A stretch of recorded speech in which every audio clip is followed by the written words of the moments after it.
Complete coverage. This is KETV Newswatch 7 at 10.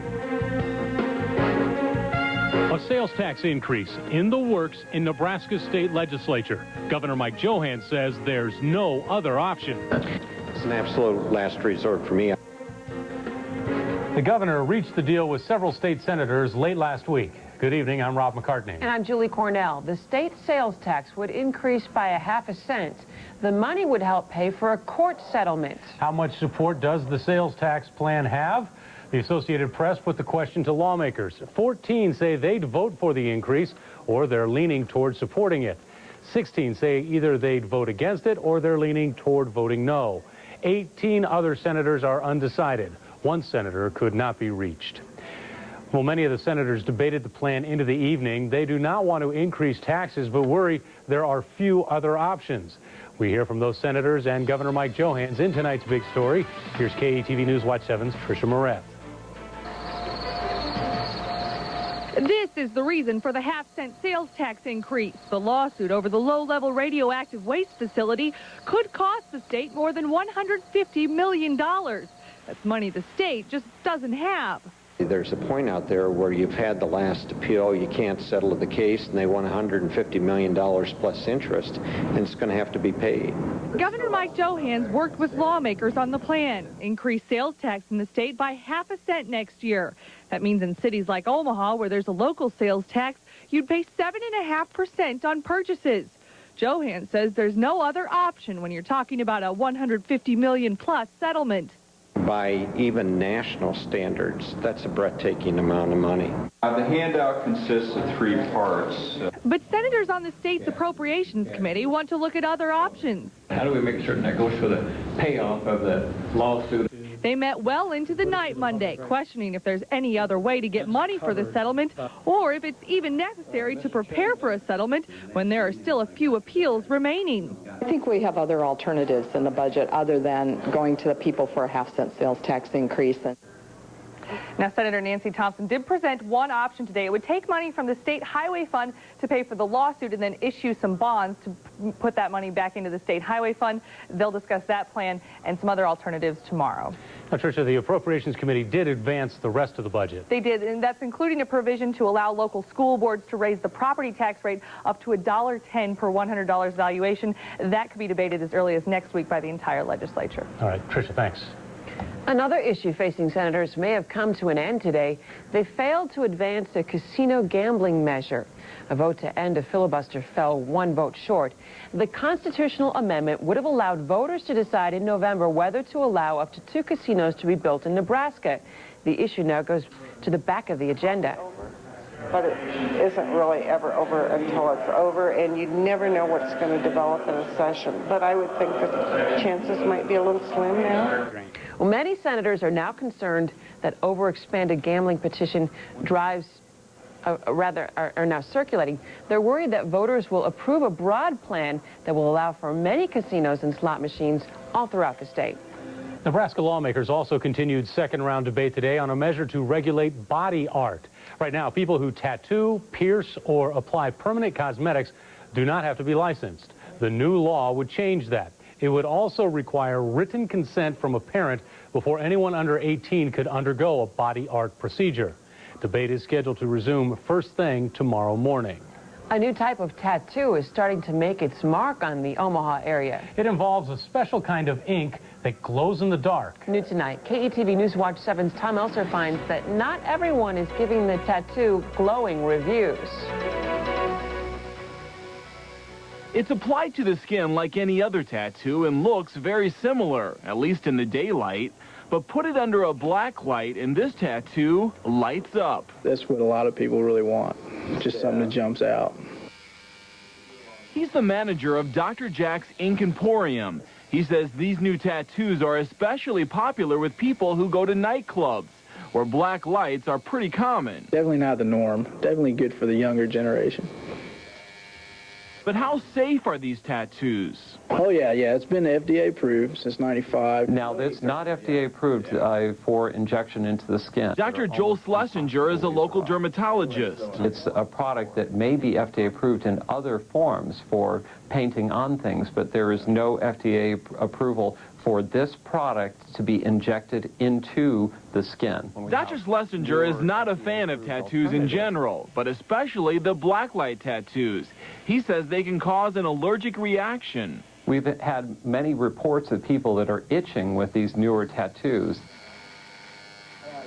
He also worries about the tattoos changing color over time. At Dr. Jack's, they say they did their research and stand by the product. It's the only place in the Omaha area where we could find blacklight tattoos. Yeah, it's unique. There's 15, 16 places in the United States that carry it. Please think seriously before you put anything into your body that you could be allergic to. Now, I did call several other tattoo shops around town and asked them why they don't offer the blacklight tattoos. Most of them said it is because of safety concerns. Hey, Tom, do these blacklight tattoos cost more? Yes, they cost about 20% more than a normal tattoo. Thanks, Tom. You're welcome. The mystery surrounding a little girl's death continues tonight. The 7-year-old died in her sleep this weekend. Today, an autopsy ruled out foul play. Now, Satoria Pope's family is wondering how the little girl died. They talked with us today. They say she was an active, healthy child who loved her family and loved to ballet dance. Her mom can't believe the girl is gone. I'd rather been dead than her. I'd rather been dead than her. Police say it may take several weeks to find the actual cause of death. Concern tonight about a series of home burglaries in the metro, many of them clustered in the same area. Since mid-February, at least 5 houses have been hit, several in the Girls and Boys Town area. KETV Newswatch 7's Kevin Tomich continues the story on tonight's Crime Watch. Yeah, we're back up to the Boys Town land. There's nobody behind us. It was about noon Friday. It's wonderful during the summer. When 2 burglars broke into Nora Hanlon's home through a basement window. And then they came down through the storage area here. Taking toys, a GameCube, and electronic drums. That part was hard because our youngest is just like, Santa gave me that. The Hanlons lost almost as much as was passed over. They didn't take the jewelry, they didn't take the computer, and they didn't take her TV. They came up here and probably thought, these people are losers. Honest to God, the stuff they have is so old, it's unbelievable. But it's a reality for 4 other homeowners near the Hanlons. Friday, burglars stole a diamond wedding stone, 18 watches, and computer equipment. Omaha police don't know if the crimes are connected. It's just, it's just a matter of the thing we can never get back is our security.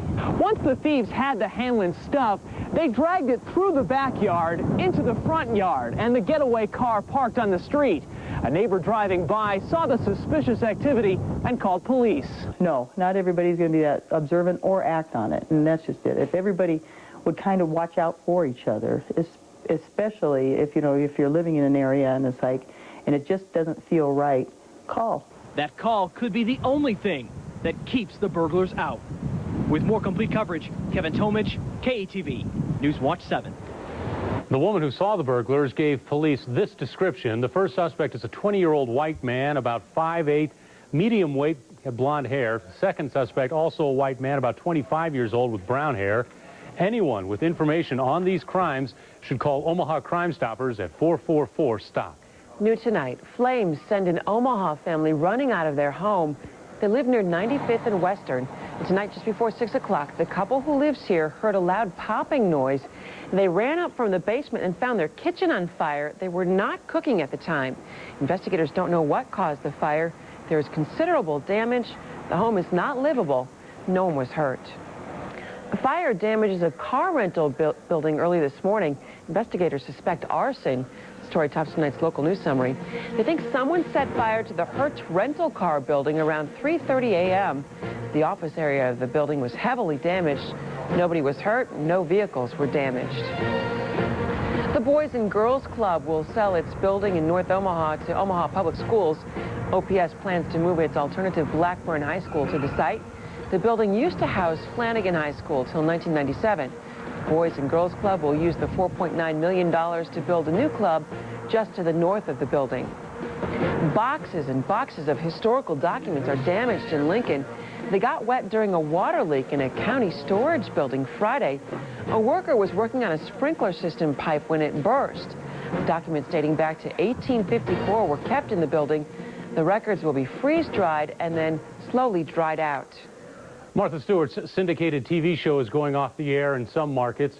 CBS and UPN decided to drop the Gracious Living program after Stewart's conviction on Friday. Details of that story and more in tonight's national news summary. King World, the show's syndicator, hasn't said anything about the future of the TV program. Meanwhile, Martha Stewart visited with her probation officer for the first time on Monday. She thanked her supporters after leaving the meeting today. Doctors are expected to decide tomorrow whether to perform surgery on Attorney General John Ashcroft. Ashcroft is in the hospital with a severe case of inflammation of the pancreas. Right now, he's being treated with antibiotics and painkillers and is unable to do any work. And in Phoenix, a swarm of hornets attacks a pair of rock climbers. While trying to fend off the insects, one of the men falls nearly 100 feet to his death. The other climber was taken to the hospital with more than 100 stings. Iraq's governing council approves an interim constitution for the country. Story in tonight's World Watch. All 25 council members signed the document today. The charter includes a Bill of Rights and outlines the shape of a parliament and presidency. It'll stay in effect until a permanent constitution is approved. A warm and windy start to the work week. Let's see what's in store for Tuesday.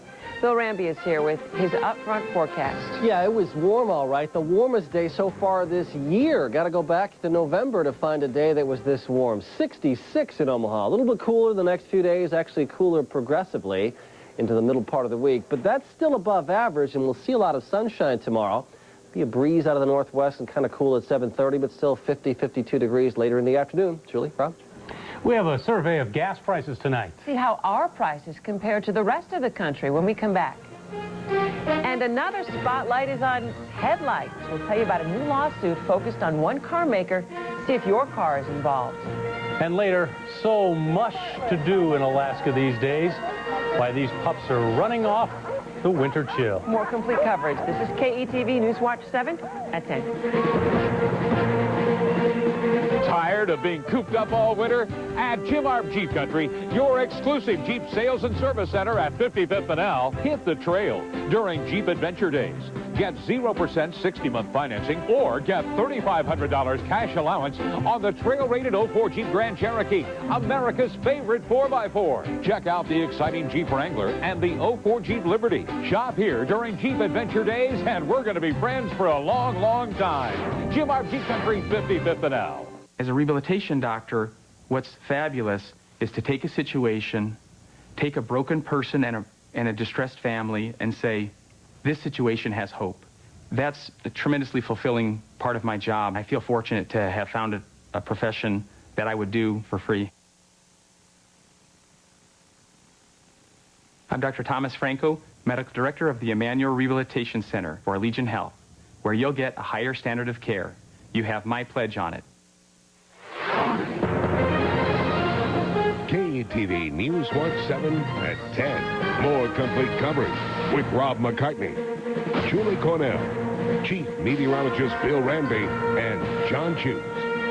This is KETV Newswatch 7 at 10. Here's something you won't find in a Subway. Ta-da! A slicer. Prepackaged meats are no match for the fresh sliced meats on Arby's Market Fresh sandwiches. Listen. Fresh sliced meat is just so much better. Fresh sliced hands turkey. down. This is good. Tastes like it's just been made. Tastes like it's straight from a deli. Very good that you can get this from a drive-thru. I like it a lot. It tastes really good. If you don't mind, I want to keep eating. Arby's Market Fresh sandwiches. Not just made fresh, sliced fresh. Look at that sense of determination. He really works well under pressure. Yes. He's got it all. The speed, the expertise. That's why he's #1 in the field. Oh, here's the moment of truth. Yes! Splendid. Solution One has done it again. #1 in network printing. #1 in service response time. Solution One. Copiers, printers, imaging. Now. He's the best in the business. Fantastic.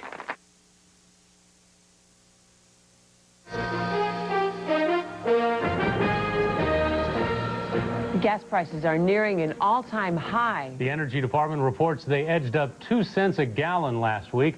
Right now, they stand at an average of $1.74 per gallon. That's a penny short of the record high. The Midwest averages $1.68 a gallon. Highest prices are on the West Coast. They average $2.02. The lowest prices are on the Gulf Coast, where the average is $1.61. Jump is being blamed on high prices for crude oil, a strong demand, and low commercial inventories. The state of New Jersey is suing Nissan. The lawsuit is over super bright headlights on the 2002 and 2003 Maximas. Apparently they get stolen a lot, and the